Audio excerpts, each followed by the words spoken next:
tout journaliste doit toujours, c'est-à-dire, garder le code de la presse béninoise comme sa Bible en griffe, comme sa Bible ou son Coran, pour mieux exercer son métier. S'il veut vraiment être un journaliste de qualité ou produire des informations de qualité, il doit forcément tenir compte du code de la déontologie et plus loin du code de l'information et de la communication. Parce que ce que nous disons aujourd'hui, c'est le numérique qui intervient beaucoup plus, c'est le numérique. Et un code de l'information et de la communication a été voté en 2015. Et ce code aussi s'impose à nous autres. Maintenant, quand les politiques ont compris qu'avec ce code, il n'y a plus de dépénalisation pour les délits de presse, ils ont fait voter en 2017 le code du numérique. Et c'est là où, c'est dit, le journaliste doit tout faire pour éviter les dérapages, les déviances. Parce que ce code est préjudiciable pour l'ensemble de la corporation. Et on a demandé, il y a un plaidoyer qui a été fait longtemps pour qu'on n'applique pas le code. Parce que quand ça arrive, quand c'est sur la toile, vous écrivez, on ne vous considère pas comme journaliste. On vous considère tout simplement comme un citoyen qui a diffusé une information. Parce qu'aujourd'hui, avec le numérique, il y a un type de journalisme qui s'est développé par la suite, c'est le journalisme citoyen.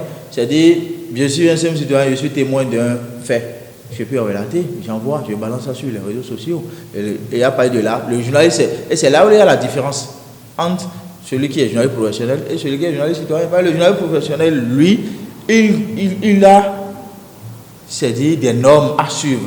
Il y a l'éthique professionnelle. L'autre, il n'en a pas. Donc c'est là où on doit vraiment faire attention pour ne pas tomber sous le coup de la loi.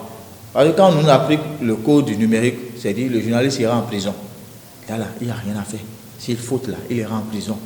On a beau dire le code, avec le code de l'information et de la communication, il n'y a plus de pénalisation pour les délits de presse. Mais quand ça tombe dans le champ du numérique, ça devient, c'est-à-dire, un problème sérieux pour le journaliste. Donc, il faut forcément que chacun ait à cœur la responsabilité sociale du journaliste dans le contexte qui est le nôtre, où aujourd'hui il y a le terrorisme et on veut aussi donner cette information, on est pressé de diffuser l'information, alors que la HAC même a demandé que si vous voulez publier ce genre d'informations, rapprochez-vous des sources indiquées, rapprochez-vous des sources indiquées pour le faire. Mais il arrive qu'on ne le fait pas. Mais on sait que ce qui touche à l'intégrité, même le code de la presse du Nord le dit, ce qui touche à l'intégrité, c'est-à-dire à la sûreté de l'État,